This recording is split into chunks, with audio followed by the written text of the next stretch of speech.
The tiny wolf pup was barely clinging to life, blood matting its silver fur as it lay motionless beside the rain-soaked highway. And he, a battle-worn single father who had built walls around his heart after losing everything that mattered, had every reason to keep driving through the storm. But he didn't. That one choice, made on a desolate mountain road where cell towers couldn't reach, would bring a wildlife biologist into his world who would shatter every defense he'd carefully constructed.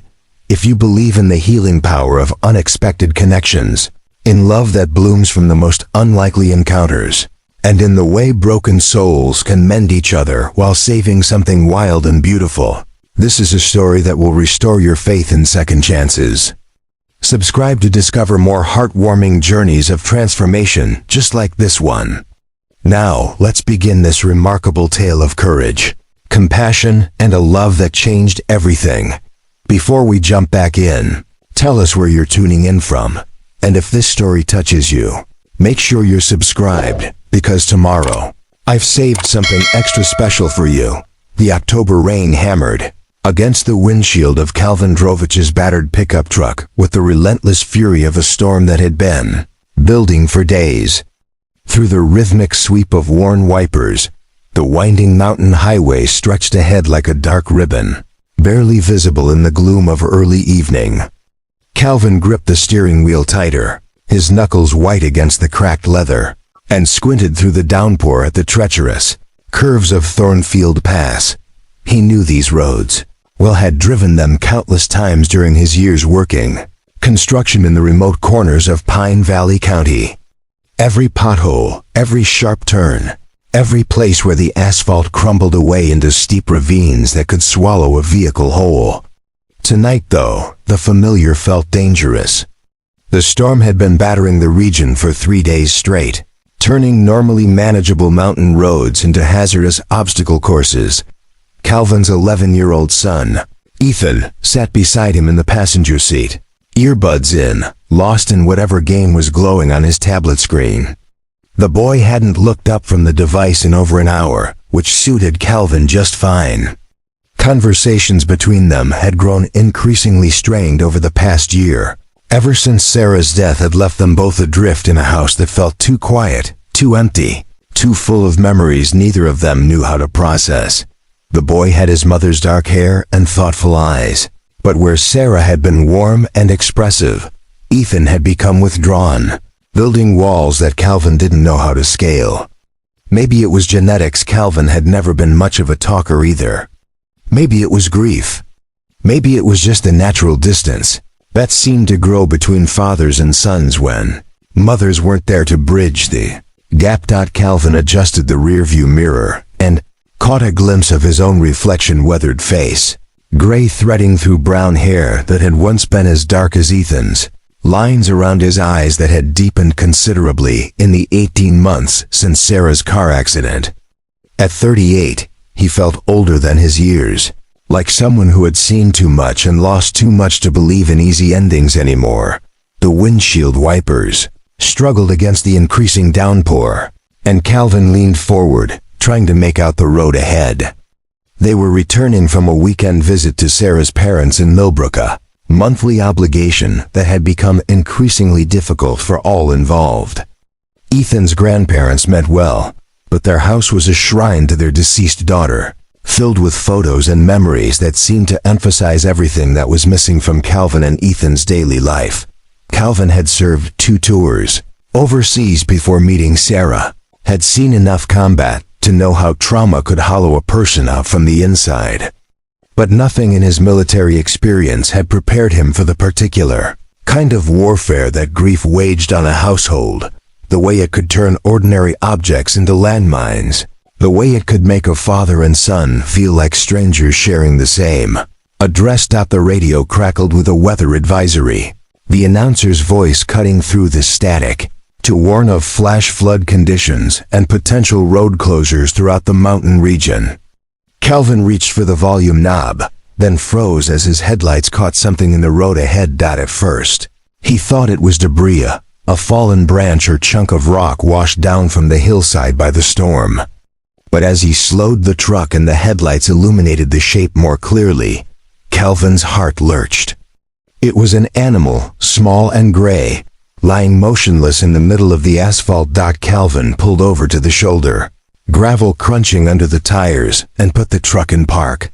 Through the rain-streaked windshield, he could see the creature more clearly now, too large to be a domestic dog, too small to be an adult wolf. Its fur was matted with blood and rain, and it hadn't moved since his headlights first caught it. "Dad?" Ethan looked up from his tablet for the first time in an hour, pulling out one earbud. "Why did we stop?" "There's an animal in the road," Calvin said, already reaching for his rain jacket. "Looks hurt." Ethan leaned forward, pressing his face to the passenger window. "Is it dead?" Calvin shrugged into his jacket and reached for the door handle. "I don't know yet." "Stay in the truck." The rain hit him like a cold slap as soon as he stepped outside, soaking through his jacket within seconds. Calvin jogged toward the motionless form in the road, his boots splashing through puddles that reflected his headlights in fractured patterns. As he got closer, his suspicions were confirmed. It was definitely a wolf pup, maybe 4 or 5 months old, with the distinctive pointed ears and elongated snout that marked it as wild rather than domestic. Calvin knelt beside the animal, rain streaming down his face, and gently placed a hand near its muzzle. He could feel warm breath against his palm, faint, but there. The pup was alive, but barely. Blood matted the silver-gray fur around its left hind leg, and Calvin could see where the bone was bent at an unnatural angle.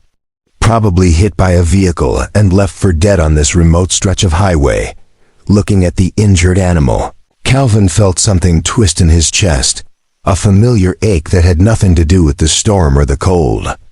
It was the same helplessness he'd felt in the hospital when Sarah was dying, the same crushing weight of watching something fragile slip away while he stood, powerless to stop it. He should get back in the truck, drive around the animal and continue home. Getting involved would only complicate an already difficult life, and wild animals were dangerous, even injured ones. There was no cell service on this part of the highway, no emergency services to call, no veterinarians within 50 miles who would treat a wolf pup anyway. But as Calvin started to stand, the pup's eyes fluttered open golden amber irises that seemed to look directly at him with an intelligence that was both wild and desperate. In that moment, Calvin self-reflected back something wounded and alone, fighting to survive in a world that seemed determined to break everything good and pure. The rain continued to pour down, turning the highway into a river of reflected light. Calvin looked back at his truck, where Ethan was watching through the passenger window with an expression Calvin hadn't seen on his son's face in months, curiosity mixed with concern. The first real emotion the boy had shown about anything in weeks. Calvin made his decision. Carefully, he slipped his arms underneath the wolf pup, lifting it as gently as possible. The animal whimpered, but didn't struggle, either too weak or too shocked to resist. Calvin could feel its heart beating rapidly against his chest as he carried it back to the truck. Its body surprisingly light, all fur and fragile bones. "Dad, what are you doing?" Ethan asked as Calvin approached the driver's side door. "We can't leave it out there to die," Calvin said, surprised by the steadiness in his own voice. "Help me make some space in the back seat." For the first time in months, Ethan moved without argument, quickly clearing backpacks and fast food wrappers from the rear seat. Calvin climbed in, cradling the wolf pup carefully, and Ethan scrambled into the back beside him. "Is it going to be okay?" Ethan asked, his voice softer than Calvin had heard it in a long time. Calvin looked down at the injured animal in his arms, its breathing shallow but steady, those amber eyes now closed in exhaustion or unconsciousness. "I don't know," he admitted. "But we're going to try." As they drove through the storm toward home, Calvin caught sight of his son in the rearview mirror. Ethan was gently stroking the wolf pup's uninjured fur with one finger, his tablet forgotten on the seat beside him. For the first time since Sarah's death, Calvin saw something in his son's eyes that wasn't grief or withdrawal, it was hope. Calvin didn't know anything about caring for injured wildlife. He didn't know if the veterinarian in Pine Valley would even see them. He didn't know if he was making the terrible mistake that would end in heartbreak for both him and Ethan. But as he navigated the dark, rain-slicked highway toward an uncertain destination, Calvin realized he was no longer just driving through the storm. He was driving towards something. Something that felt, for the first time in 18 months, like possibility. 18 months like possibility. The Pine Valley Emergency Veterinary Clinic was a small, single-story building tucked between a hardware store and a diner on the town's main street. At 9:30 on a stormy Sunday night, it was the only building still showing lights, though Calvin wasn't sure if that meant they were open, or if someone had simply forgotten to turn off the fluorescents before leaving for the evening. Preparing and narrating this story took us a lot of time, so if you are enjoying it, subscribe to our channel, it means a lot to us. Now back to the story. Calvin parked as close to the entrance as possible, the wolf pup still cradled in his arms. Wrapped now in an old blanket Ethan had found in the truck's emergency kit. The animal had remained unconscious for most of the drive, its breathing steady but shallow, occasionally letting out soft whimpers that seemed to come from deep in its dreams. "You think they'll help?" Ethan asked, hovering close to his father's shoulder as they approached the clinic's glass doors. "We're about to find out," Calvin replied, though he wasn't optimistic. Most veterinarians he knew focused on domestic animals, cats, dogs, the occasional farm animal. Wild wolves fell into an entirely different category, one that involved permits and wildlife agencies and complications that small town vets typically preferred to avoid. The doors were locked, but Calvin could see movement inside a middle-aged woman in scrubs moving between examination rooms, apparently cleaning up after what had been a busy evening. Calvin rapped on the glass with his knuckles, and the woman looked up. Startled, Dr. Patricia Hensley had been running the Pine Valley Clinic for nearly 15 years, and Calvin recognized her immediately. She'd treated Sarah's old golden retriever, Buster, through his final years, always with patience and compassion that had made difficult decisions a little easier to bear. When she saw Calvin standing in the rain holding what appeared to be an injured animal, she didn't hesitate to unlock the door. "Calvin Drovic," she said, stepping aside to let them enter. "What have you got there?" "Found it on Highway 47, Calvin said, water dripping from his jacket onto the clinic's tiled floor. "Hit by a car, looks like. Broken leg, maybe internal injuries." Dr. Hensley moved closer, and her expression shifted when she got a clear look at the animal in Calvin's arms. "That's a wolf pup." "Yes, ma'am. Calvin, I can't treat wild wolves. I'd need permits, specialized facilities." "This isn't a dog." Calvin had expected this response, but hearing it still felt like a door slamming shut. "So what am I supposed to do? Put it back on the highway to die?" Dr. Hensley looked at the unconscious pup, then at Ethan, who was watching the conversation with the intense focus of someone whose hope was hanging in the balance. She sighed and gestured toward the nearest examination room. "Let me take a look," she said. "I can't promise anything, but I can at least assess its condition." Calvin laid the wolf pup on the padded examination table while Dr. Hensley pulled on latex gloves and began a careful inspection. The animal stirred slightly at her touch but remained largely unresponsive, which Calvin took as either a very bad sign or a very good one. He wasn't sure which. "Definitely a broken leg," Dr. Hensley confirmed, gently manipulating the injured limb. "Clean break, though. Could heal well with proper care. No obvious internal injuries that I can detect without x-rays." She listened to the pup's breathing with a stethoscope, checked its eyes and gums. "Dehydrated, definitely in shock, but overall condition is better than it could be. Can you fix the leg?" Ethan asked. Dr. Hensley looked at Calvin. "I could set the bone, yes. But this animal belongs in a wildlife rehabilitation facility, with people who specialize in wolves. The nearest one is probably 3 hours south, near Denver." Calvin felt something deflate in his chest. 3 hours in his truck, with an injured animal, through this storm, it might not survive the journey. And even if it did, he had no way of knowing whether the wildlife facility would have space, resources, or willingness to take on an injured wolf pup on a Sunday night. "What if we don't take it tonight?" Calvin asked. "What if we keep it stable until morning, then call the wildlife people?" Dr. Hensley was quiet for a long moment, studying the unconscious animal. It would need round-the-clock monitoring, medication for pain and infection, special feeding if it regains consciousness. She looked at Calvin seriously. And it would need someone to stay with it who knows what they're doing. Wolf pups aren't domestic animals, even injured ones can be unpredictable. "I could stay," Calvin heard himself saying. "If you show me what to do." Dr. Hensley raised an eyebrow. "Calvin, this isn't like nursing a sick dog back to health. This is a wild predator. It's also just a baby," Ethan said quietly, reaching out to gently touch the pup's uninjured paw. "And it's hurt." Something in his son's voice made Calvin look at him more closely. Ethan's entire posture had changed since they'd entered the clinic. He was engaged, focused, present in a way Calvin hadn't seen since Sarah's death. The withdrawn, tablet-obsessed boy who had spent the weekend barely speaking to his grandparents was gone, replaced by someone who seemed to genuinely care about what happened to this small, injured creature. Dr. Hensley must have noticed it too, because she was watching Ethan with a thoughtful expression.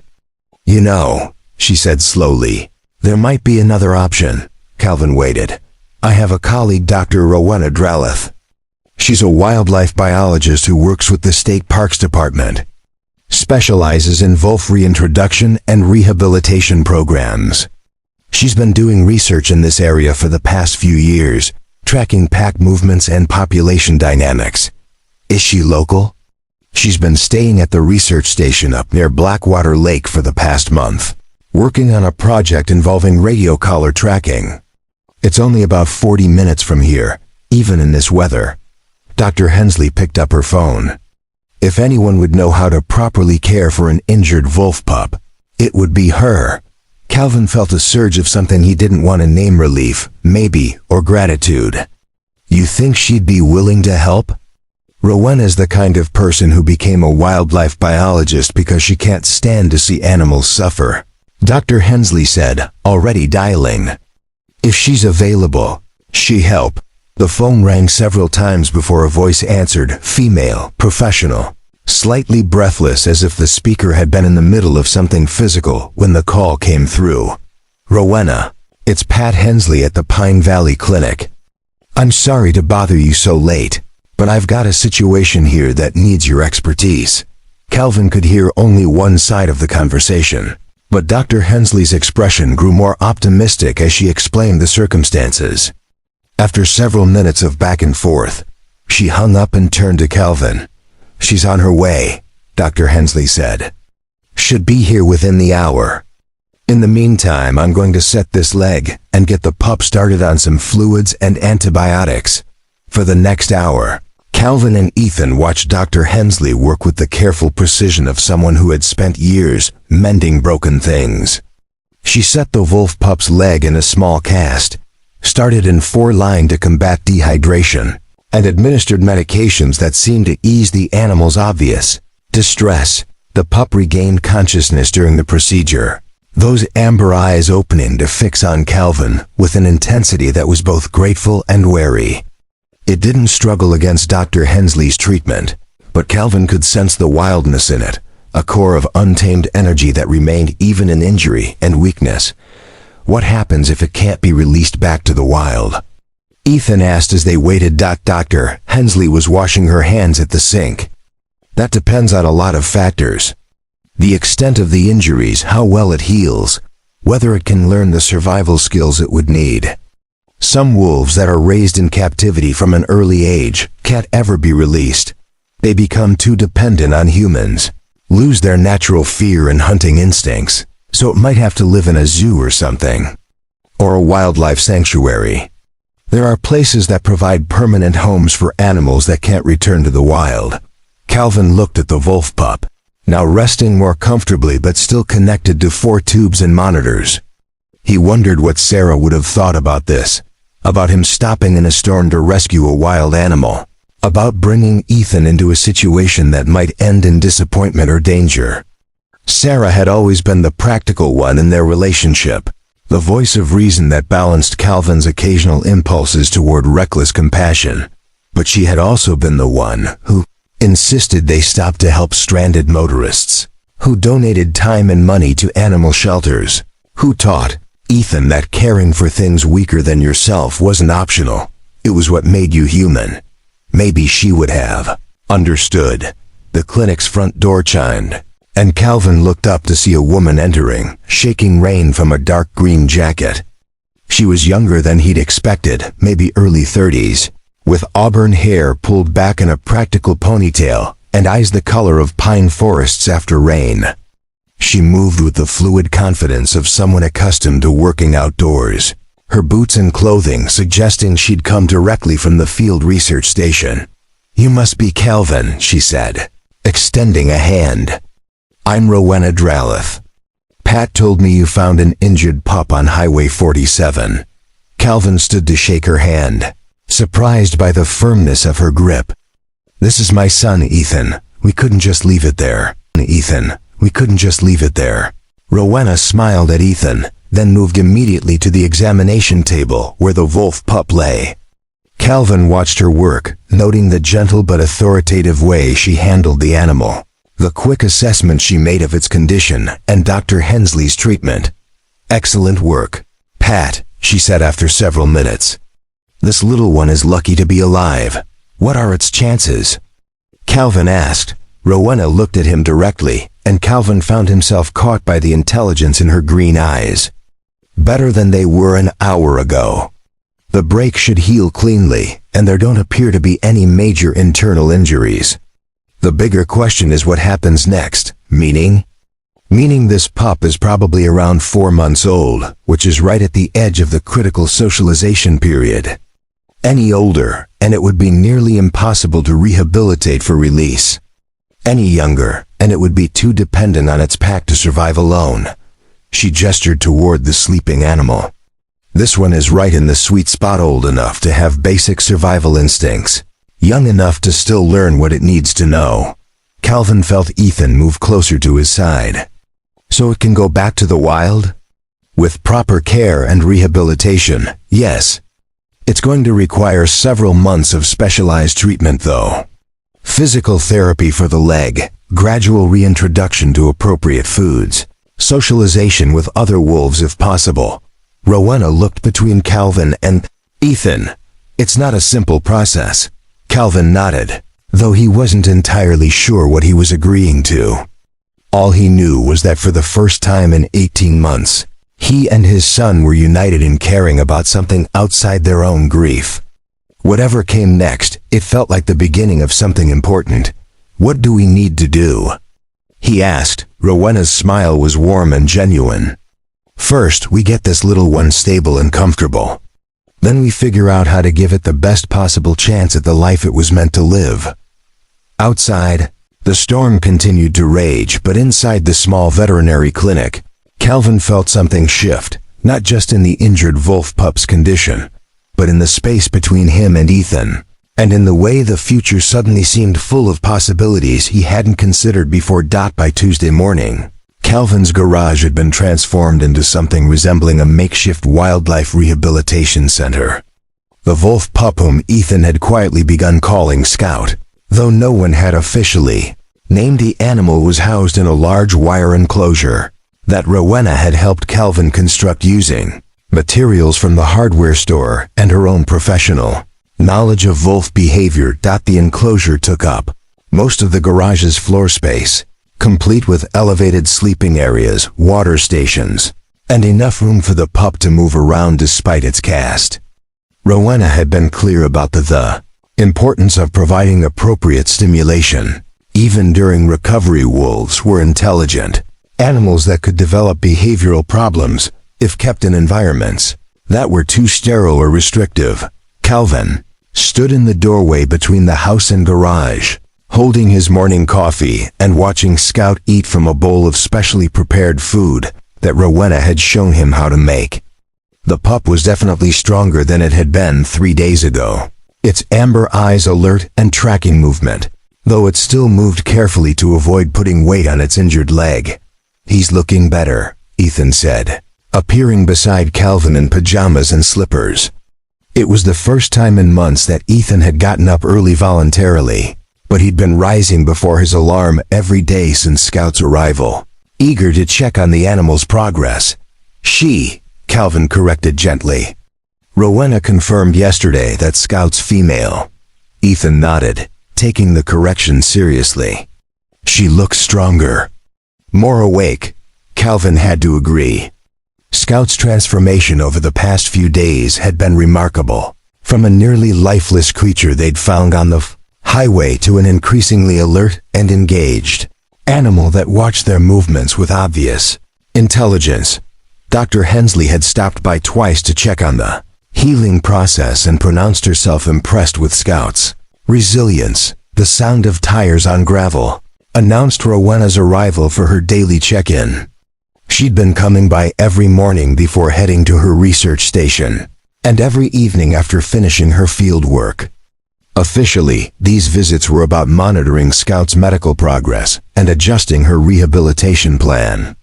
Unofficially, Calvin had begun to look forward to them in ways that had nothing to do with the wolf pup. "Morning," Rowena called, entering through the garage's side door with her characteristic combination of professional confidence and easy warmth. She wore field clothes, sturdy pants, hiking boots, and a fleece jacket with the state park's logo, and carried a canvas bag filled with what Calvin had learned was an impressive array of veterinary supplies and wildlife expertise. "How's our patient today?" she asked, kneeling beside Scout's enclosure. Scout immediately moved toward the side of the enclosure closest to Rowena, a behavior that had developed over the past few days. The pup seemed to have accepted Rowena as a source of both food and medical attention, though she remained wary of Calvin and especially cautious around Ethan. "Still won't let me get too close," Ethan observed, though he didn't sound disappointed.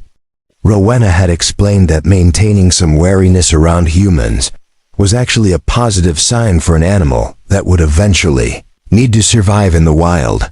"That's exactly what we want to see," Rowena confirmed, opening the enclosure to perform her daily examination.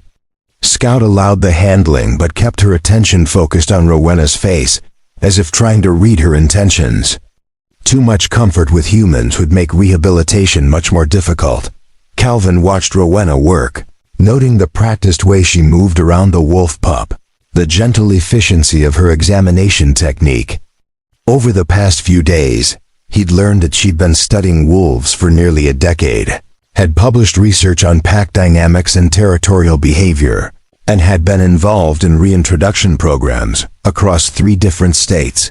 What the research papers and professional credentials didn't capture was the way she talked to Scout during examinations, quiet, reassuring words that seemed to calm the animal even during uncomfortable procedures, or the way she'd patiently answered every one of Ethan's increasingly detailed questions about wolf behavior, physiology, and conservation, or the way she'd somehow managed to make Calvin's garage feel less like an improvised medical facility and more like a purposeful place where something important was happening.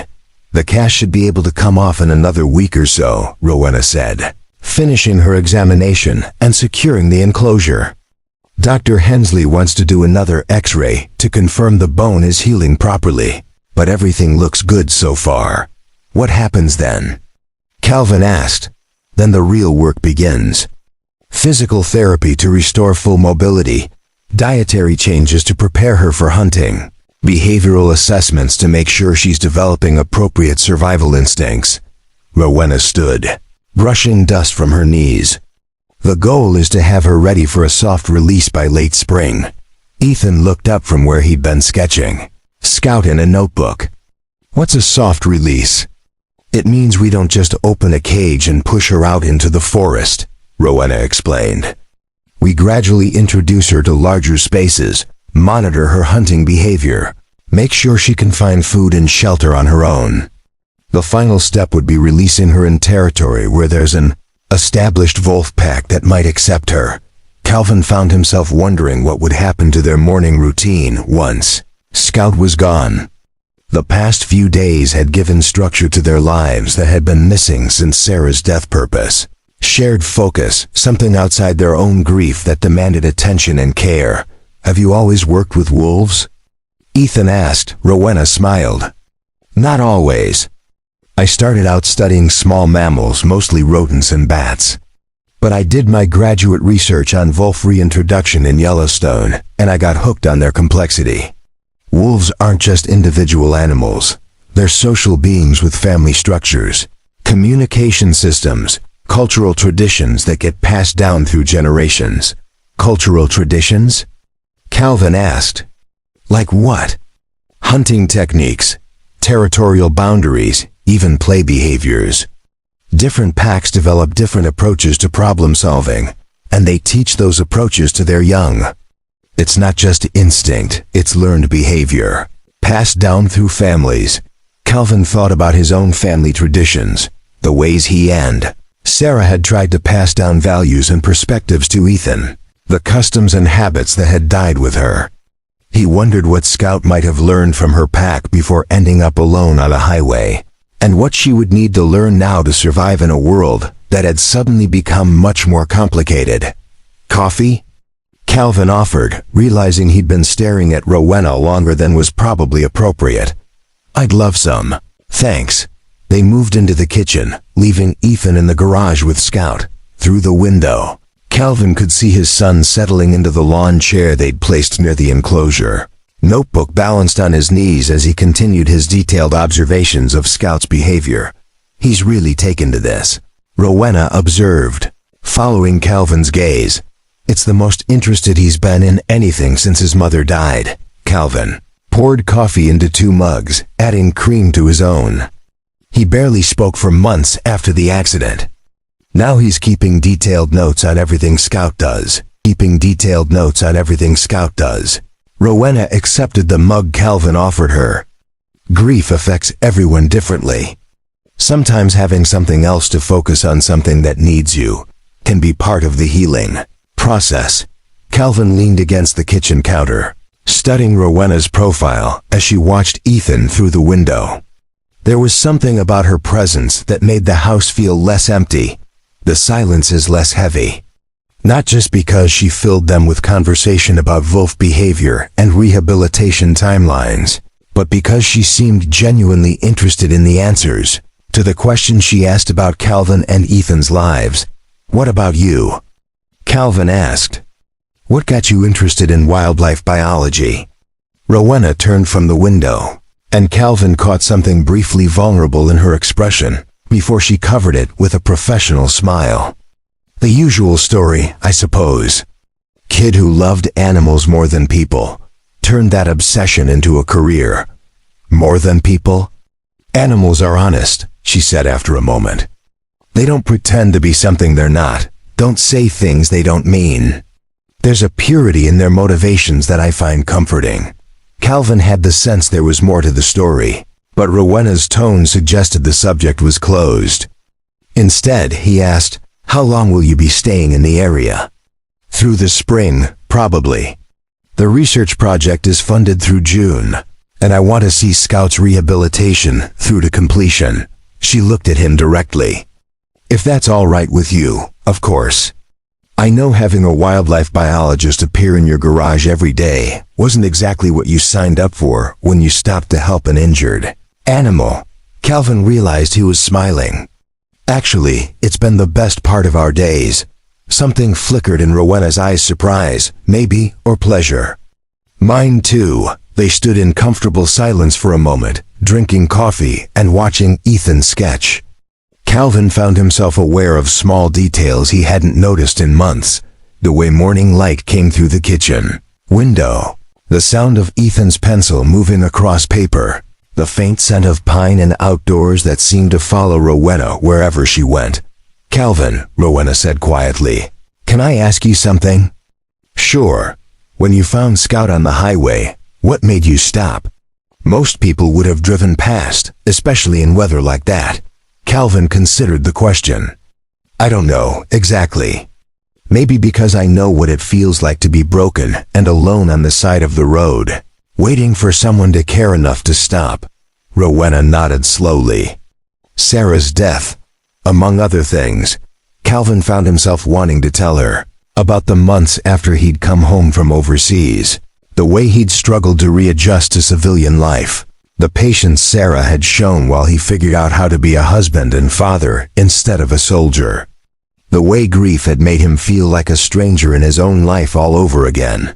Well, Rowena said, I'm glad you stopped. For Scout's sake, obviously, but also for yours and Ethan's. Why? Because watching you two with her, seeing how much you care about her recovery, how invested you are in giving her the best possible chance at survival, it's reminded me why I do this work. Sometimes you need to see your own passion reflected in other people's faces to remember what it felt like when you first discovered it. Calvin looked at her carefully. Meaning you'd forgotten? Meaning I'd gotten so focused on the research, the data collection, the professional aspects of conservation work that I'd lost touch with the simple truth that every individual animal matters. Not just as part of a population or an ecosystem, but as a unique being with its own right to live and thrive. She gestured toward the garage. Scout isn't just a data point in a wolf reintroduction study. She's a specific individual whose life has value because she's herself, not because of what she represents.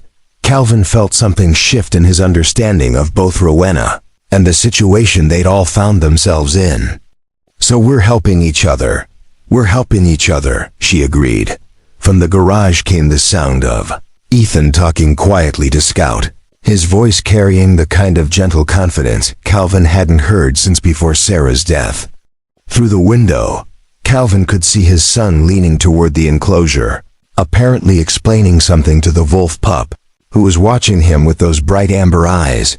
They're helping each other too, Rowena observed. Calvin nodded, feeling something expand in his chest that he was afraid to name, but reluctant to let go of. For the first time in 18 months, the future felt like something other than an endless repetition of the same grief-heavy days. It felt like possibility. 3 weeks after Scout's arrival, Calvin found himself standing in the produce section of Pine Valley's only grocery store, holding a shopping list that included items he'd never purchased before: organic sweet potatoes, frozen venison, raw bones from the butcher counter, and something called probiotic powder that Rowena had explained was essential for maintaining proper digestive health and recovering. Wildlife. The transformation of his household routines had been gradual but comprehensive. His morning alarm now went off an hour earlier to accommodate Scout's feeding schedule. His garage had been reorganized around rehabilitation equipment and medical supplies. His evening plans increasingly revolved around Rowena's daily visits and the discussions of Scout's progress that seemed to expand naturally into conversations about everything else. Dad, they don't have the kind of bones Dr. Drowleth wanted, Ethan said, appearing at Calvin's elbow with a package from the meat counter. But Mr. Henderson said these beef bones would work just as well for dental health. Calvin examined the package, impressed by his son's growing expertise in wolf nutrition and care. Ethan had been devouring every book and article about wolves that Rowena brought him, and his notebook had evolved from simple sketches into detailed behavioral observations that Rowena said were genuinely useful for her research. Good thinking, Calvin said. Did you get the sweet potatoes? 2 pounds, like she said.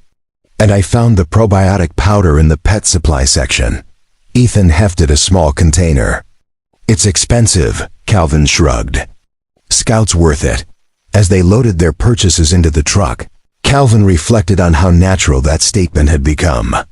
3 weeks ago, he would have questioned the wisdom of spending significant money on specialized food for a wild animal that would eventually be released. Now, Scout's welfare had become as automatic a priority as any other household expense. The change wasn't just financial. Calvin's entire relationship with his property had shifted. He found himself viewing the land around his house through Rowena's eyes, noting which areas might provide appropriate exercise space as Scout's leg healed, identifying potential hazards that would need to be addressed before any outdoor rehabilitation could begin.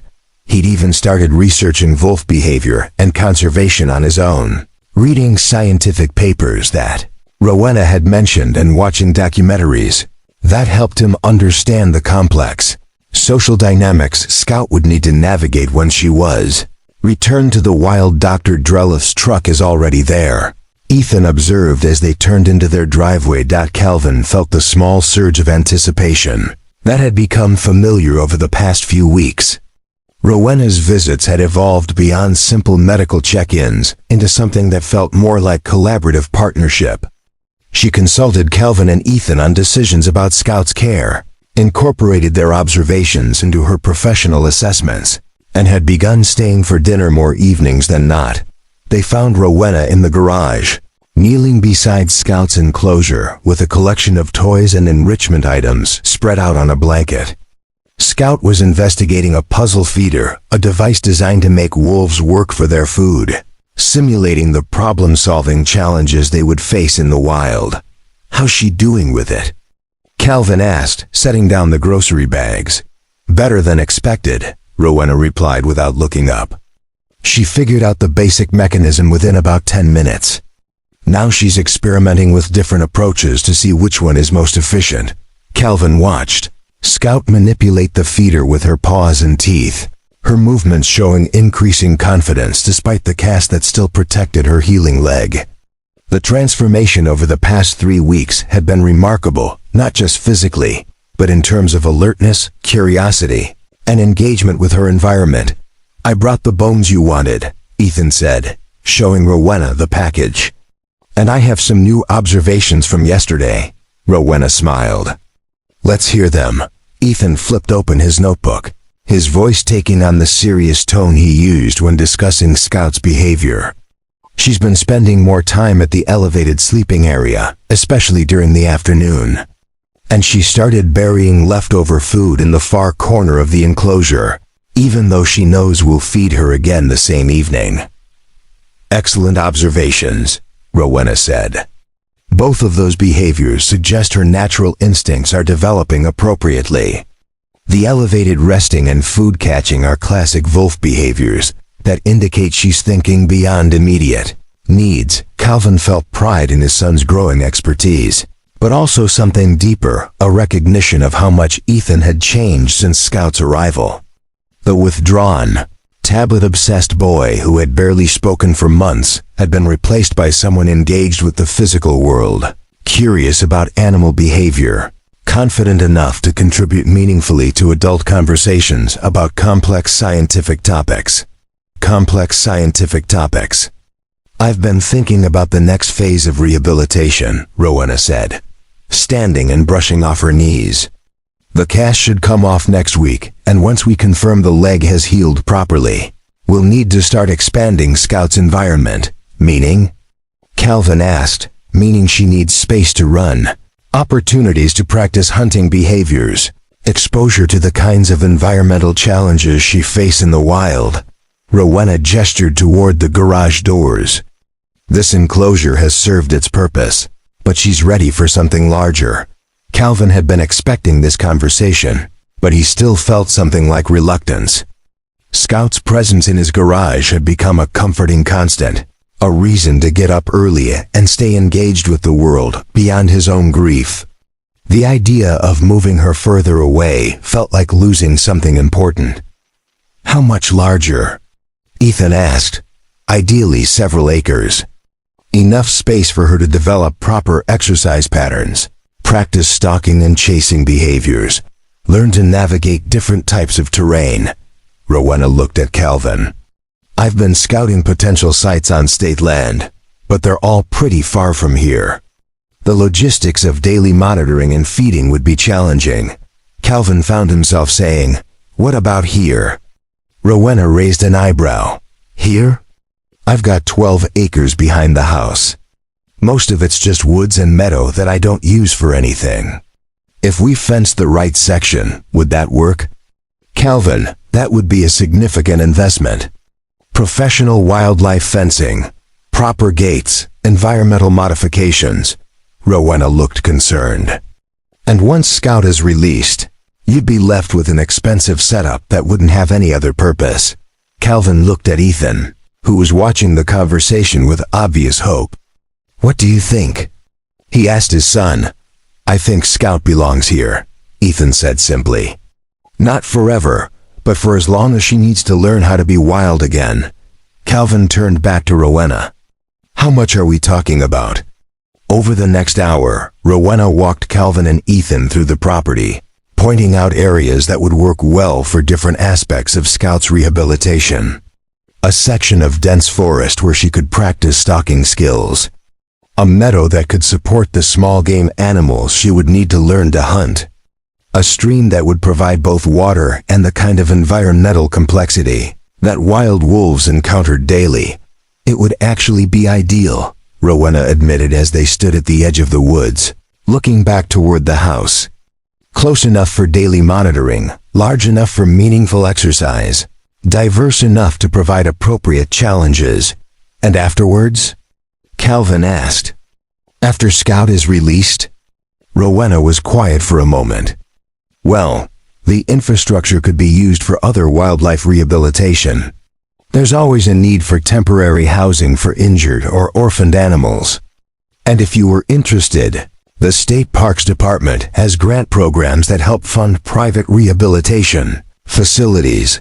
Calvin felt something click into place, a sense of purpose that extended beyond Scout's individual needs. You mean this could become permanent? A real wildlife rehabilitation center? It could. With the right permits and partnerships. Rowena looked at him carefully. But that's a big commitment, Calvin. It would change your life in ways you might not have considered. Calvin looked at his property through new eyes, imagining it as a place where injured animals could heal and learn to be wild again, where Ethan could continue developing his growing passion for wildlife biology, where he himself might find a way to channel his own healing into something that helped others. Maybe, my life needs changing, he said, that evening. After Rowena had left and Scout was settled for the night, Calvin and Ethan sat on the back porch with mugs of hot chocolate, watching the sun set behind the tree line that might soon become Scout's outdoor rehabilitation space. Are you really going to do it? Ethan asked. The fencing and everything? Calvin considered the question. 3 weeks ago, his biggest decision had been whether to drive around an injured animal or stop to help.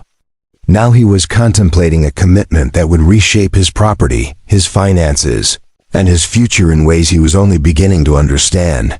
But he was also considering the possibility of a life that included Rowena's daily presence, Ethan's growing confidence and engagement, and a purpose that extended beyond their own family's healing. I think so, Calvin said. What do you think about that? Ethan was quiet for several minutes, staring out at the woods. Finally he said, I think Mom would have liked Dr. Dralath. Calvin felt something tight in his chest loosen. Yeah? She would have liked how she talks to Scout, how she listens when I tell her stuff, how she makes you smile again. Ethan looked at his father.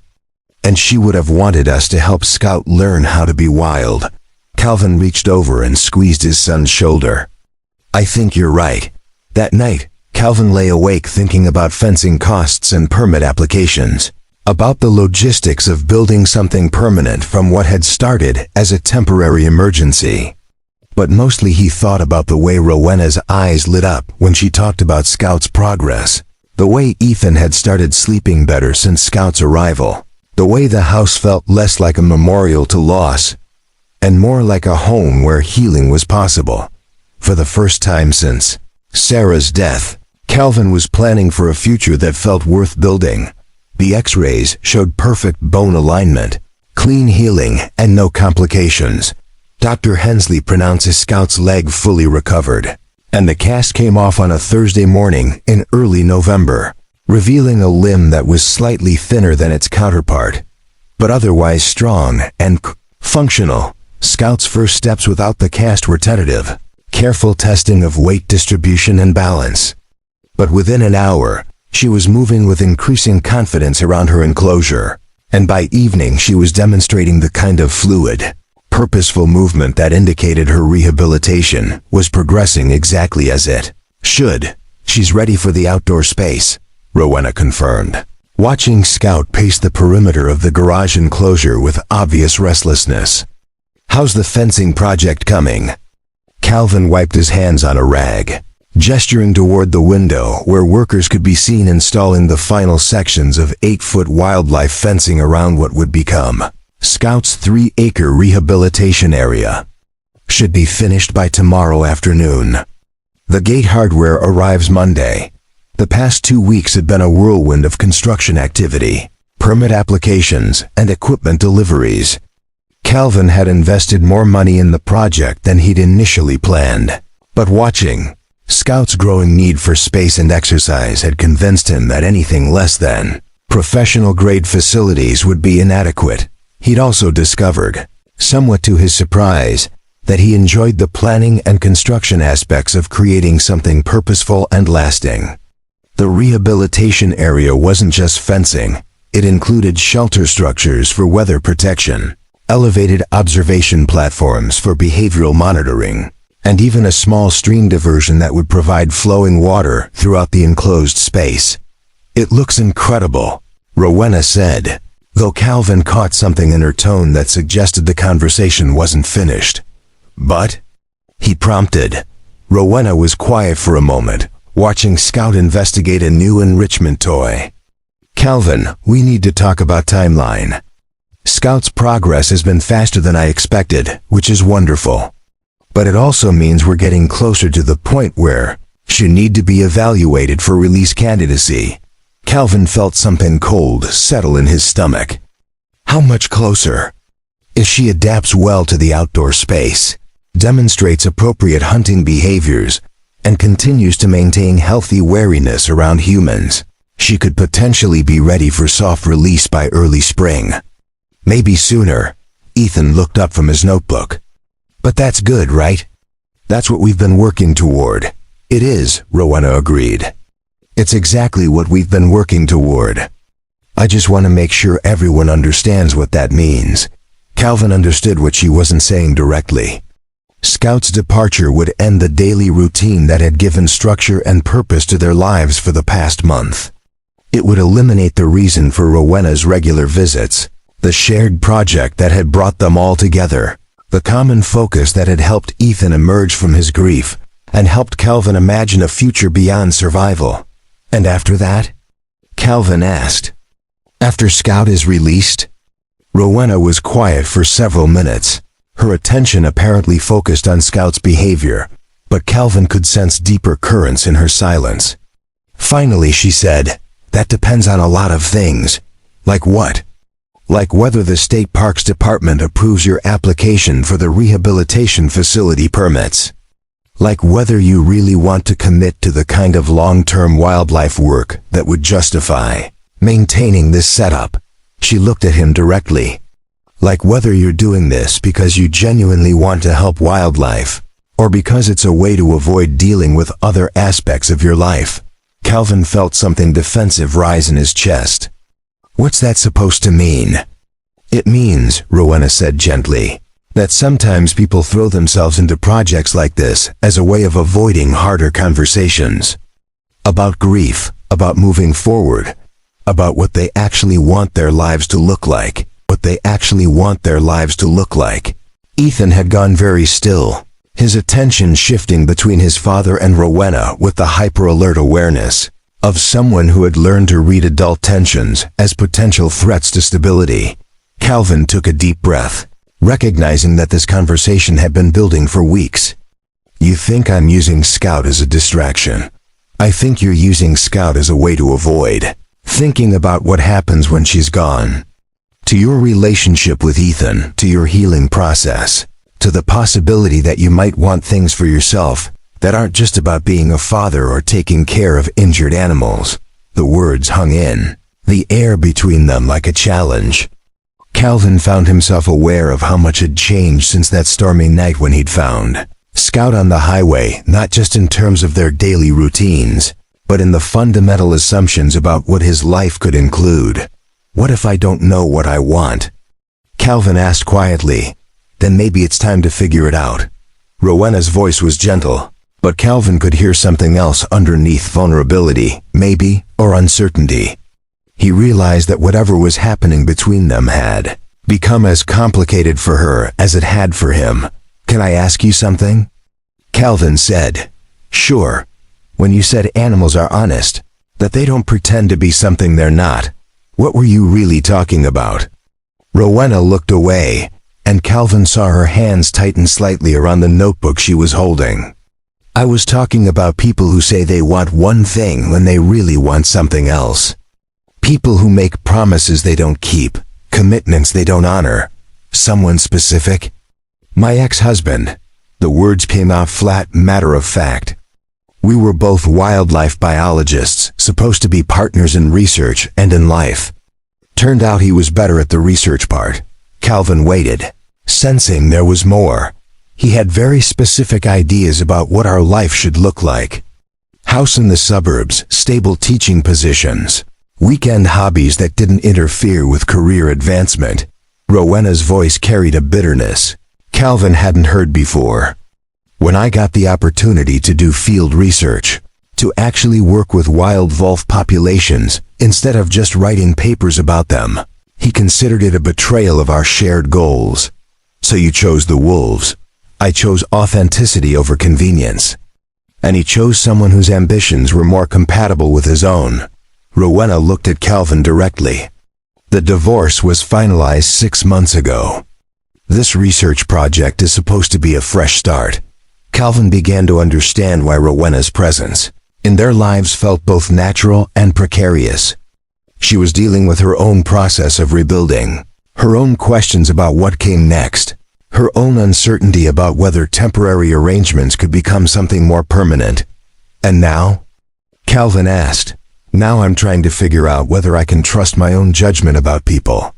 Whether I'm capable of recognizing the difference between someone who says they want to build something together and someone who actually means it. The admission settled between them like a bridge, an acknowledgement of the deeper currents that had been running beneath their conversations about Scout's rehabilitation and the future of the wildlife facility. Ethan, who had been listening with the focused attention of someone trying to understand adult complexity, said quietly, Dr. Draloff, do you want to stay here?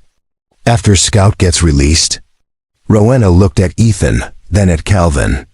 I want to stay where I can do meaningful work with people who actually care about the outcomes. I want to stay where honesty feels possible. Calvin found himself stepping closer to her, aware that they were approaching some kind of turning point that would affect all of their futures. What if we want you to stay? Not just for the wildlife work, but for all of it? All of it? The daily conversations about things that matter. The shared meals and planning sessions. The way you make Ethan laugh and the way you challenge my assumptions about what I'm capable of building. Calvin paused. The way you make this house feel like home again, instead of just a place where we're surviving. Rowena's eyes were bright, and Calvin could see her working through the implications of what he was suggesting. Calvin, that's a big step. For all of us. I know. And if it doesn't work? If we try to build something together and discover we're not as compatible as we think we are? Calvin looked at Scout, who was watching their conversation with the kind of alert intelligence that suggested she understood the emotional stakes even if she couldn't parse the words. Then he looked at Ethan, whose notebook was forgotten in his lap, as he waited to hear how the adults would navigate this crucial decision. Then, we'll deal with that when it happens, Calvin said. But I'd rather try and fail than spend the rest of my life wondering what might have been possible. Rowena was quiet for a long moment. Then she said, the permits for the rehabilitation facility, they'll require a minimum 5-year commitment. Professional oversight, regular inspections, detailed record keeping. 5 years. Calvin repeated. 5 years, she confirmed. Minimum. Calvin looked at her carefully. Are you saying you'd be willing to provide the professional oversight? I'm saying I'd be willing to stay and find out what we could build together. All of us, she gestured toward Scout, starting with giving her the best possible chance at a wild life, and then seeing what comes next. Ethan closed his notebook and stood up. I think Mom would want us to try. Calvin felt something settle in his chest, not the heavy weight of grief that had been his constant companion for 18 months, but something lighter, more forward-looking. Something that felt like hope. Then let's try, he said, that evening. As Rowena stayed for dinner and she and Ethan discussed plans for Scout's transition to the outdoor rehabilitation space, Calvin found himself imagining a future that included all of them. Not as a replacement for what he'd lost with Sarah, but as something new, a family constellation that honored the past while building toward possibilities he'd never considered before. Scout would return to the wild in the spring, but the infrastructure they were building would remain. Other injured animals would need care and rehabilitation. Ethan's passion for wildlife biology would continue to grow, and Rowena's presence would transform their temporary arrangement into something permanent and purposeful. For the first time since Sarah's death, Calvin was planning not just for survival, but for the kind of life worth living. Scout's first morning in the outdoor rehabilitation space was a revelation. Calvin stood at the observation platform he'd built along the eastern fence line, watching through binoculars as the wolf explored her new environment with an enthusiasm that bordered on euphoria. The 3-acre enclosure included dense forest, open meadow, and the diverted stream that wound through both terrains, providing the kind of environmental complexity that would prepare her for eventual release.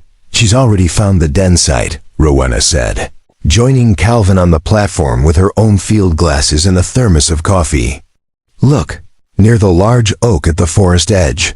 Calvin adjusted his focus and saw Scout investigating a natural depression beneath the tree's root system, her movements purposeful and investigative.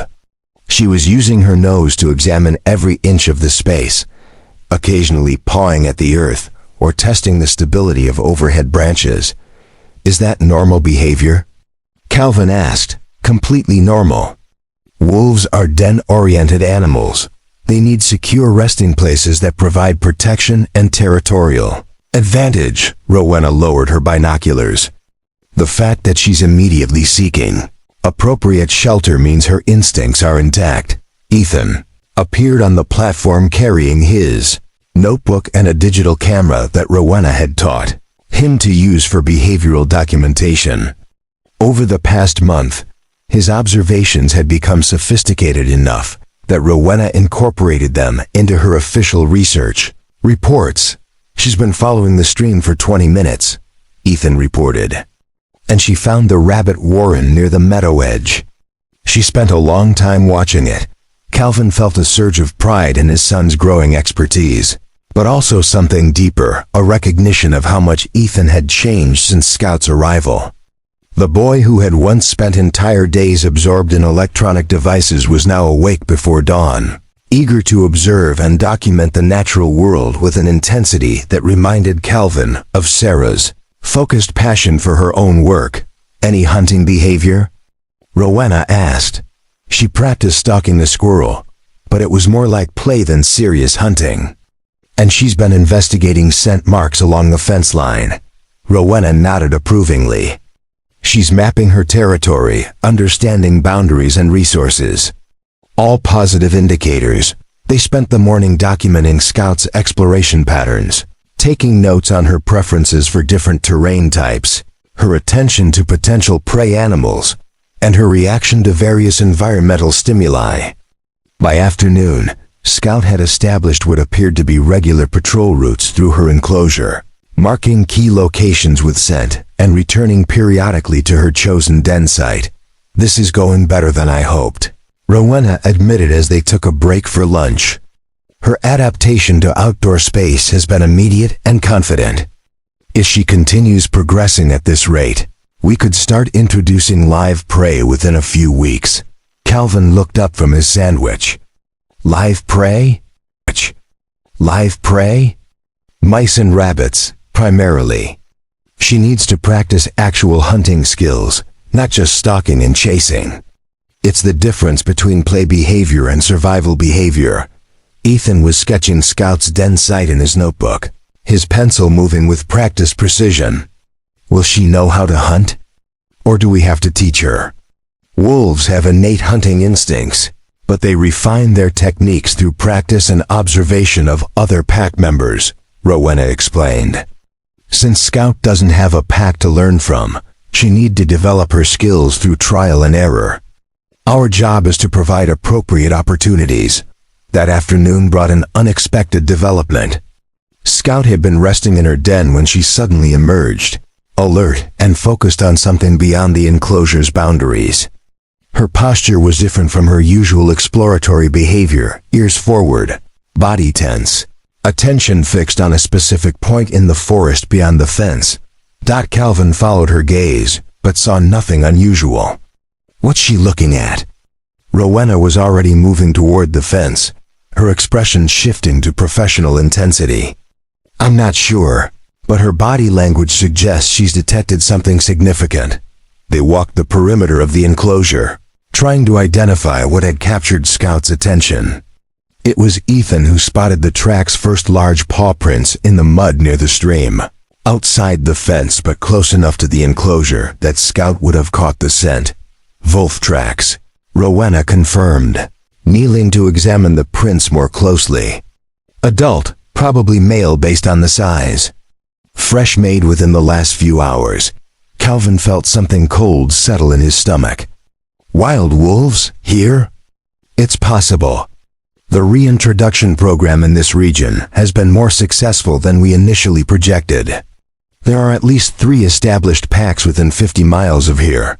Rowena stood, brushing mud from her knees. This could actually be positive news for Scout's eventual release. How is that positive? Because it means there are established territories she could potentially join. The biggest challenge in wolf rehabilitation is finding appropriate release sites with existing pack structures that might accept a new member. Calvin looked at Scout, who continued to pace along the fence line nearest to where the tracks had been found. Her behavior had shifted from casual exploration to something more focused and purposeful, the kind of alertness that suggested she understood the significance of what she was detecting. What happens if wild wolves try to approach the enclosure? Ethan asked. Depends on their intentions. They might simply be investigating the scent of another wolf in their territory. Or they might be assessing Scout as a potential pack member. Rowena paused. Or they might view her as competition for resources. That evening, Calvin found himself checking the perimeter fence with unusual attention to detail, examining gate latches and testing the stability of fence posts. The discovery of wild wolf tracks had introduced a new variable into Scout's rehabilitation, one that could either accelerate her eventual release or complicate it in ways they hadn't anticipated. You're worried, Rowena observed, joining him near the main gate. I'm responsible for her safety while she's here. The idea of wild wolves trying to get into the enclosure, or Scout trying to get out to reach them, makes me nervous. It should make you proud, Rowena said. Scout's response to detecting other wolves means her social instincts are developing appropriately. She recognizes her own species, understands pack dynamics, feels the pull of wild community. Calvin looked through the fence at Scout, who had settled into her den but remained visibly alert, ears twitching at every sound from the surrounding forest. It means she's remembering what she was meant to be. Exactly. And that's the entire point of rehabilitation, not just physical healing, but psychological and social preparation for a wild life. Over the following days, Scout's behavior continued to evolve in response to the knowledge that other wolves inhabited the area. She spent increasing amounts of time patrolling the fence line, her movements more purposeful and confident.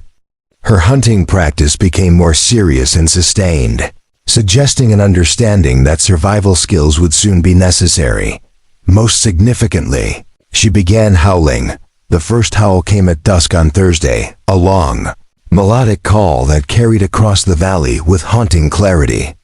Calvin and Ethan rushed to the observation platform, where they found Scout standing on a small rise near the center of her enclosure, head tilted back, voice lifted in the kind of communication that had been missing from her behavioral repertoire until now.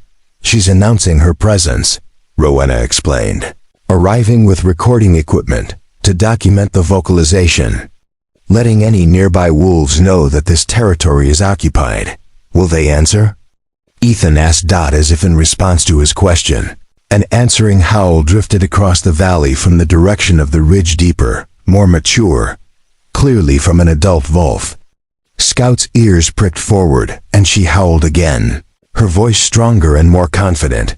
"They're communicating," Rowena said, her voice filled with professional excitement and personal satisfaction. "Scout is engaging in appropriate pack communication behaviors with wild wolves." Calvin listened to the exchange of calls, Scout's high, clear voice, and the deeper responses from the forest, and felt something profound shift in his understanding of what they were accomplishing. They weren't just healing an injured animal. They were preparing a member of an ancient community to return to her rightful place in a social structure that had existed for thousands of years. That night, as Scout's howls continued to echo across the valley, Calvin sat on his back porch with Rowena and Ethan, listening to a conversation between wild and rehabilitated, between isolation and belonging, between what had been lost and what might be reclaimed. "She's ready, isn't she?" Calvin asked quietly. Rowena nodded. "She's remembering who she was meant to be," and in that moment, Calvin realized that Scout's journey toward wildness was teaching him something essential about his own journey toward whatever came next. That healing wasn't about returning to what had been, but about discovering what was possible. The letter arrived on a Tuesday morning in late November, bearing the official seal of the Colorado Parks and Wildlife Department, and an address that made Calvin's stomach tighten before he'd even opened the envelope. Ethan was at school, and Rowena was conducting her regular behavioral assessment with Scout, which meant Calvin had to absorb the letter's contents alone. The language was bureaucratic and polite, but the message was clear. The department had received complaints about unauthorized wildlife rehabilitation activities on private property, and an investigation would be conducted to ensure compliance with state regulations governing the care and housing of protected species. Calvin read the letter 3 times, trying to understand the implications. He'd been careful to follow Rowena's guidance about permits and documentation, but the rehabilitation facility was still in the approval process. Scout's presence on his property existed in a legal gray area that had seemed manageable when it was temporary emergency care, but looked increasingly problematic as their commitment deepened and expanded. "Calvin?" Rowena's voice carried from the direction of Scout's enclosure. "Can you come look at this?" Calvin folded the letter and walked toward the rehabilitation area, where he found Rowena standing near the fence with an expression of concern that had nothing to do with Scout's progress. "What's wrong?" Calvin asked. Rowena pointed toward the forest beyond the enclosure, where Calvin could see a man in khaki uniform moving through the trees with the methodical precision of someone conducting an official survey. "State Parks investigator. He's been photographing the facility for the past hour." Calvin felt something cold settle deeper in his chest. "Did he identify himself?" "Showed me his credentials when I approached the fence. Said he was conducting a routine assessment of reported wildlife activity." Rowena's voice carried professional calm, but Calvin could hear underlying tension. "He's been asking detailed questions about Scout's presence here, the duration of her stay, and the nature of her injuries." Calvin pulled out the letter and handed it to Rowena, watching her expression shift as she read. "This is about the neighbors," she said after finishing the letter. "What do you mean?" "I've seen vehicles parked along the road recently, people with cameras and binoculars watching the property. Some of them have been here multiple times." Rowena gestured toward the direction of the main road. "Scout's howling has attracted attention. People know there's a wolf here. Calvin felt anger rising alongside his anxiety. Scout's vocalizations with the wild pack had become a nightly occurrence, filling the valley with the kind of wild music that connected the landscape to its deeper history. The idea that neighbors would view this as a problem worth reporting to state authorities felt like a betrayal of something sacred. "So what happens now?" Calvin asked.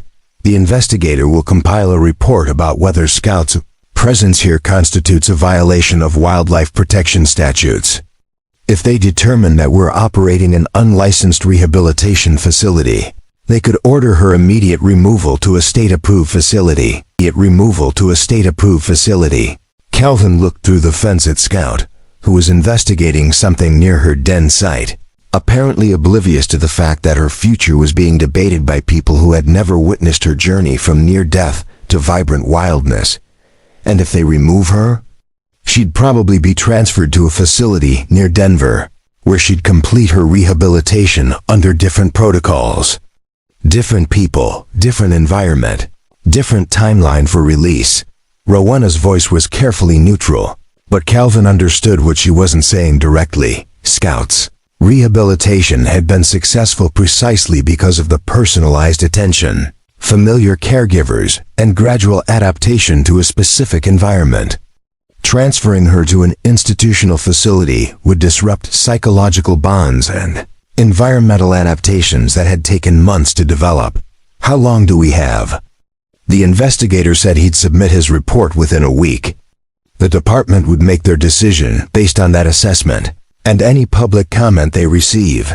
Calvin found himself thinking about the months of careful progress, the daily observations and behavioral modifications, the growing confidence in Scout's eyes as she'd remembered how to be wild. The idea of losing her to bureaucratic processes felt like losing Sarah all over again, sudden, arbitrary, devastating in its finality. That evening, Calvin sat at his kitchen table with a stack of legal documents, permit applications, and correspondence with various state agencies, trying to understand what options might exist for keeping Scout in their care until her release. The paperwork was complex and contradictory, filled with regulations that seemed designed to discourage private wildlife rehabilitation rather than support it. Ethan arrived home from school to find his father surrounded by official papers, and his expression immediately shifted to the kind of alert wariness that suggested he recognized the signs of adult crisis. "Is something wrong with Scout?" Ethan asked. Calvin explained about the investigation and the possibility that Scout might be transferred to a different facility. Ethan listened with the focused attention of someone processing information that could fundamentally alter his understanding of the future. "But she belongs here," Ethan said when Calvin finished. "She knows this place. She knows us. And the wild wolves, they're starting to accept her." "I know. So we fight it, right? We prove that she's better off here than anywhere else?" Calvin looked at his son's determined expression, recognizing something of Sarah's fierce protectiveness in Ethan's response to the threat. "How do you think we should do that?" Ethan was quiet for several minutes, his brow furrowed in concentration. Finally he said, "We document everything. Every behavior, every improvement, every sign that she's ready for release. We prove that what we're doing here is working better than what they could do somewhere else." That night, Calvin called Rowena to discuss strategy. She arrived within an hour, carrying a laptop and a folder thick with research papers and professional documentation. "Ethan's right about documenting everything," she said, settling at the kitchen table with her materials. "But we need to do more than just prove Scout's progress. We need to demonstrate that this facility meets or exceeds professional standards for wildlife rehabilitation." "How do we do that?" "We accelerate the permit process, demonstrate compliance with all relevant regulations, and provide evidence that Scout's rehabilitation here has achieved outcomes that justify the arrangement." Rowena opened her laptop. "I've been tracking data on Scout's progress, physical recovery, behavioral development, social responsiveness. Her metrics are better than typical rehabilitation facilities." Calvin felt something like hope beginning to compete with his anxiety. Better how? Faster healing, more natural behavior patterns, stronger social instincts, better preparation for wild release. The individualized attention and specialized environment have produced results that would be difficult to replicate in a larger, institutional setting. They spent the next several hours preparing documentation that would support keeping Scout in their care: medical records, behavioral assessments, environmental evaluations, and professional recommendations. By midnight, they had assembled a comprehensive case for the value of their rehabilitation approach. "There's one more thing we should consider," Rowena said as she prepared to leave. "What's that?" "The wild pack that's been communicating with Scout. If they're genuinely accepting her as a potential member, that could accelerate her release timeline. We might be able to argue for immediate soft release rather than additional facility rehabilitation." Calvin felt something shift in his understanding of their options. "You mean release her now? Before the state makes their decision?" "I mean we present the state with evidence that Scout is ready for release. That continued captivity would actually harm her chances of successful wild integration, and that immediate soft release represents the best possible outcome for her individual welfare." The idea was both terrifying and exhilarating. Scout's release had always been the goal, but Calvin had imagined it happening in spring, after months of additional preparation. The possibility of immediate release felt like losing her suddenly, but also like achieving the ultimate success of their rehabilitation efforts. How do we prove she's ready? "We document her pack communication, her hunting success, her territorial behaviors. We demonstrate that she's achieved the psychological and physical markers of wild readiness." Rowena looked at Calvin. "Seriously? And we accept that sometimes the right thing to do happens faster than we're emotionally prepared for." That night, Calvin lay awake thinking about timelines and bureaucratic processes, about the difference between what Scout needed and what he wanted, about the possibility that loving something sometimes meant letting it go sooner than you'd planned.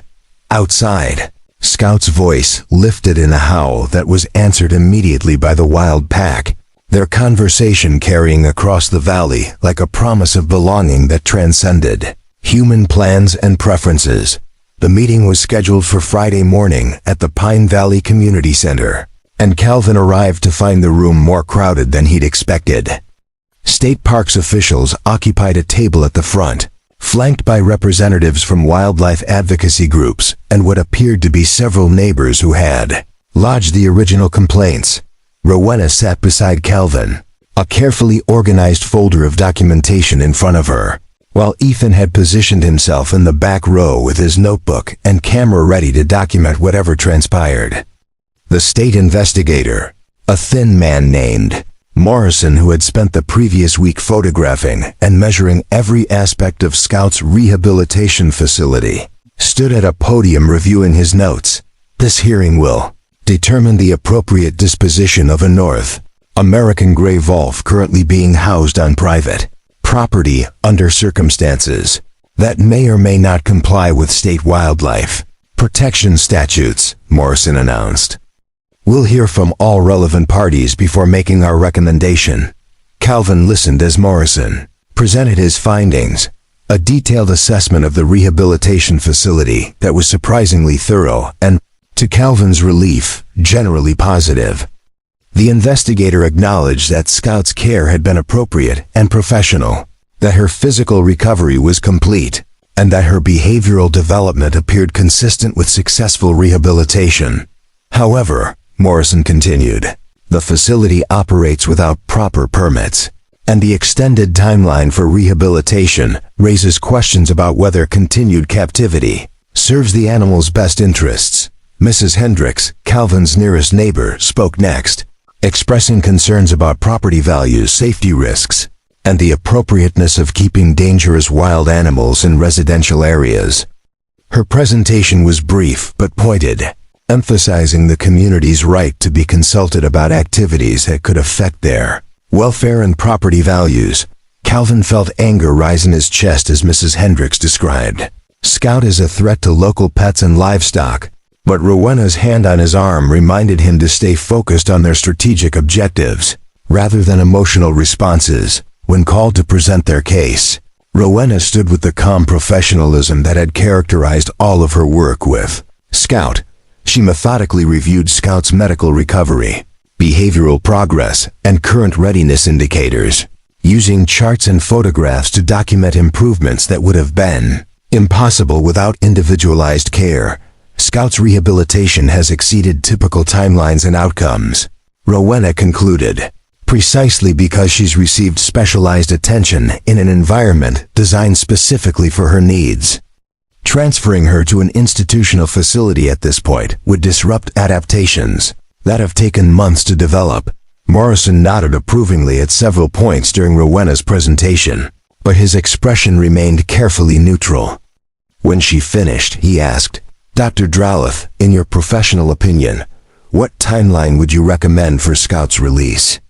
Rowena looked at Calvin, then back at Morrison. Based on her current behavioral markers and recent PAC communication activities, Scout appears ready for immediate soft release evaluation. Calvin felt something cold settle in his stomach. They had discussed this possibility, but hearing Rowena stated as a professional recommendation made it suddenly real in ways he wasn't prepared for. Immediate release? Morrison asked. Soft release with monitoring and support. Scout has demonstrated all the behavioral markers we look for in release candidates: appropriate wariness of humans, successful hunting practice, strong territorial instincts, and most importantly, active communication with an established wild pack. Morrison made notes as Rowena continued explaining the technical aspects of soft release protocols, but Calvin found himself struggling to focus on the details. The idea that Scout might be released within days rather than months felt like emotional whiplash, the successful culmination of everything they'd worked toward, but also the sudden loss of the daily purpose that had given structure and meaning to their lives. When Morrison called Calvin to speak, he stood slowly, uncertain what he wanted to say until he looked back at Ethan, whose expression combined hope and anxiety in equal measure. 6 weeks ago, I found an injured wolf pup on Highway 47, Calvin began. I could have driven past, called someone else to handle it, treated it as somebody else's responsibility. Instead, I stopped, and that decision changed everything.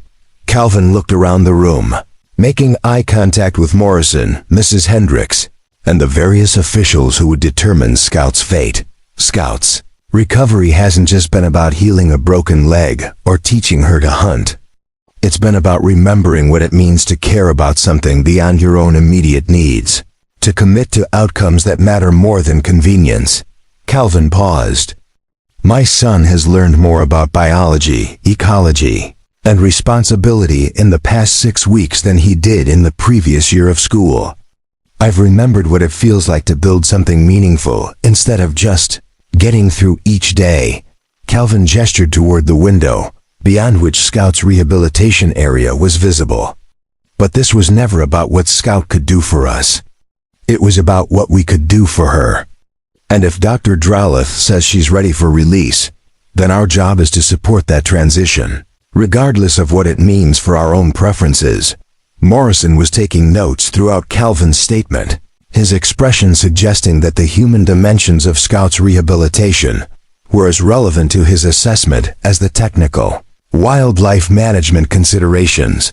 When all presentations were complete, Morrison called a brief recess while the state officials deliberated. Calvin stepped outside with Rowena and Ethan, where they could see Scout in her enclosure, apparently unaware that her future was being decided by a room full of people she'd never met. You said immediate soft release, Calvin said to Rowena. How immediate? If they approve our recommendations, we could begin the process next week. Initial release into a larger, temporary enclosure on state land, with monitoring and supplemental feeding as needed. If Scout demonstrates successful adaptation, full release within 2 to 3 weeks. Ethan was watching Scout through the fence. Will we be able to visit her after she's released? Probably not, Rowena said gently. The goal is complete independence from human contact.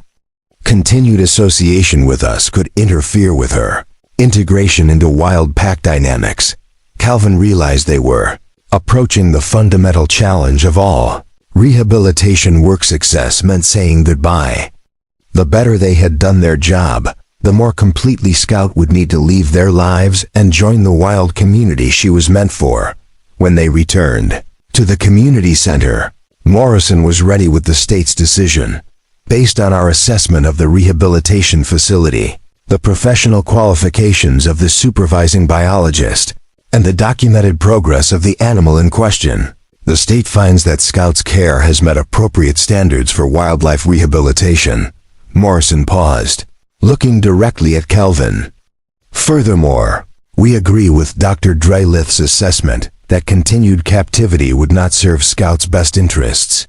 Calvin felt relief and loss simultaneously.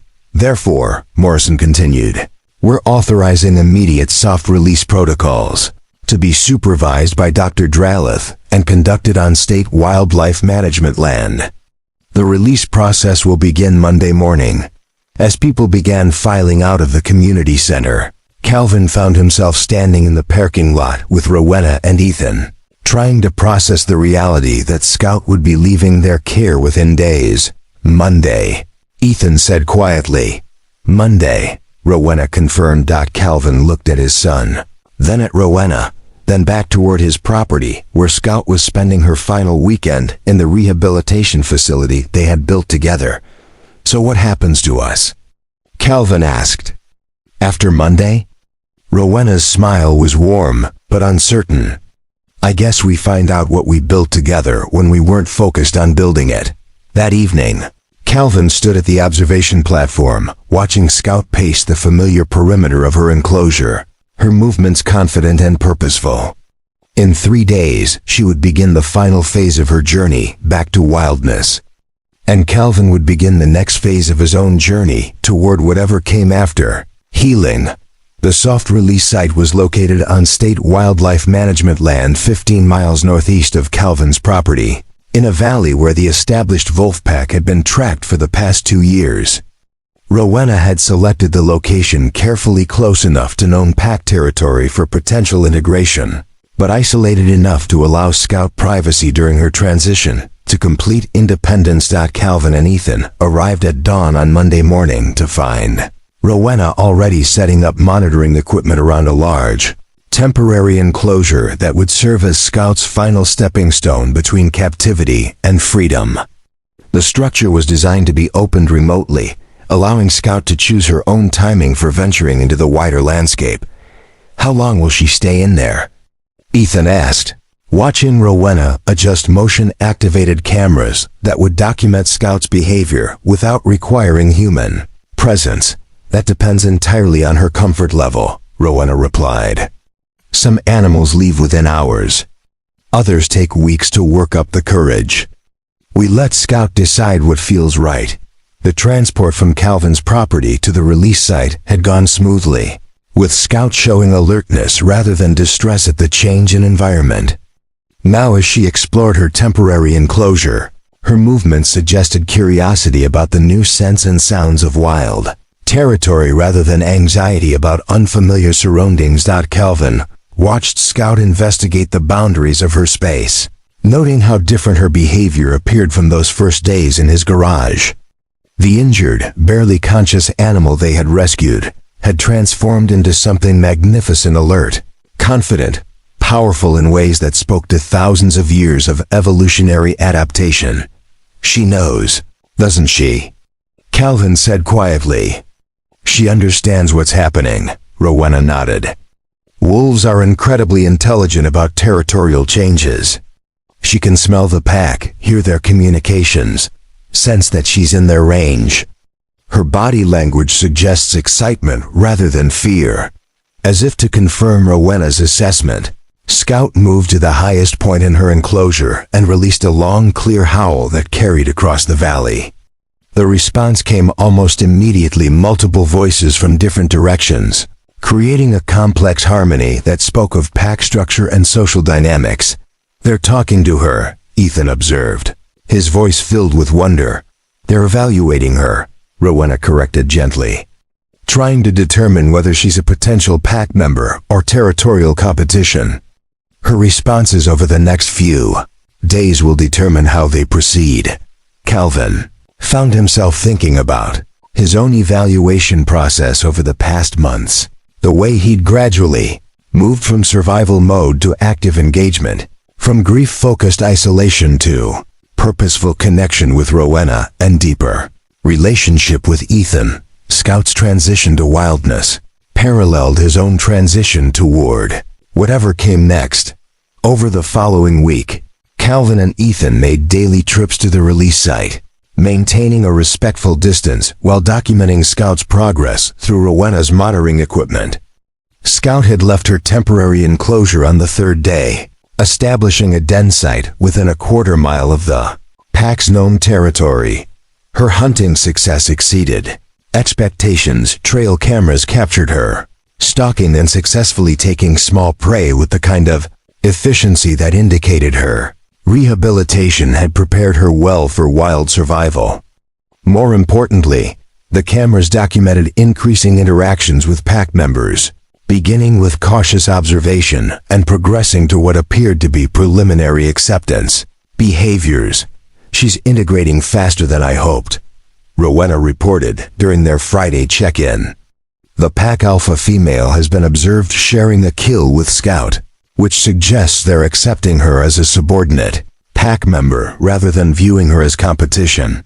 Calvin felt pride mixed with a profound sense of completion. Scout's successful integration represented the ultimate validation of everything they had built together, not just the rehabilitation facility, but the collaborative relationship that had made her recovery possible. "So what happens now?" Ethan asked. "Do we keep monitoring her?" "For another few weeks to ensure the integration remains stable. After that, Scout becomes just another member of the wild pack, no longer dependent on human support or intervention." That evening, as they prepared to leave the monitoring site for what might be their final visit, Calvin found himself reflecting on the changes that Scout's presence had brought to their lives. The shy, withdrawn boy who had barely spoken for months after Sarah's death had become someone confident enough to contribute meaningfully to wildlife research. The grief-stricken widower who had struggled to imagine any future beyond survival had discovered purposes and relationships he hadn't known were possible. "Dad," Ethan said as they packed up their equipment, "what are we going to do with the rehabilitation space at home?" Calvin looked at Rowena, who had been unusually quiet during the day's observations. "I think that depends on whether Dr. Drowleth wants to continue our partnership," Rowena smiled, the expression carrying warmth that extended far beyond professional collaboration. "Actually, I've been thinking about that. The state has approved your permit application for the Wildlife Rehabilitation Facility, and there's funding available for expanding the program to serve other injured animals in the region." Calvin felt something settle into place, not the heavy weight of obligation, but the lighter feeling of purpose freely chosen. "Are you saying we could make this permanent?" "I'm saying we've already built something worth making permanent. Scout was just the beginning." As they drove home through the valley where Scout was beginning her wild life, Calvin found himself imagining the future they might build together. A facility that could serve dozens of injured animals, research opportunities that could contribute to regional conservation efforts, a partnership that honored both professional excellence and personal connection. Most importantly, he could envision Ethan growing up in an environment where caring for vulnerable creatures was normal, where scientific curiosity was encouraged, where the healing of individual animals contributed to larger ecological health. Scout's journey back to wildness had created the foundation for something larger than any of them had initially imagined, a commitment to ongoing stewardship that would outlast any individual animal's rehabilitation and would continue growing long after Scout's integration with the wild pack was complete. 1 year later, Calvin stood on the observation platform of what had become the Pine Valley Wildlife Rehabilitation Center, watching Ethan guide a group of visiting school students through the facility that now housed 3 recovering animals: an injured red-tailed hawk, a young black bear cub, and a fox kit that had been orphaned in a road accident. The transformation had been remarkable. What began as an emergency response to one injured wolf pup had evolved into a regional resource for wildlife rehabilitation, research, and education.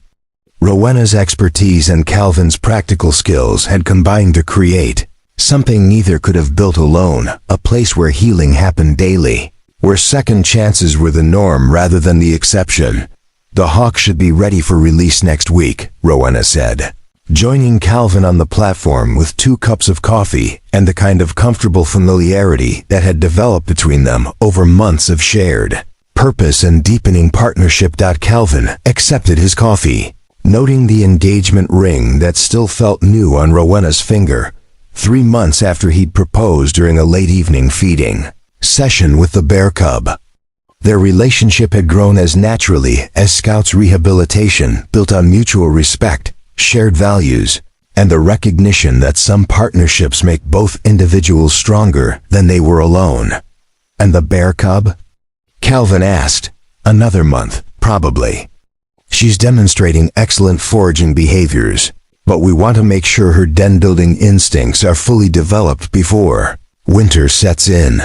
Through the facility's windows, Calvin could see Ethan explaining animal behavior to the visiting students with the confidence of someone who had discovered his calling early. At 12, Ethan was already talking about veterinary school and conservation biology, his notebooks filled with detailed observations, and his weekends dedicated to wildlife research, projects that impressed even Rowena's university colleagues.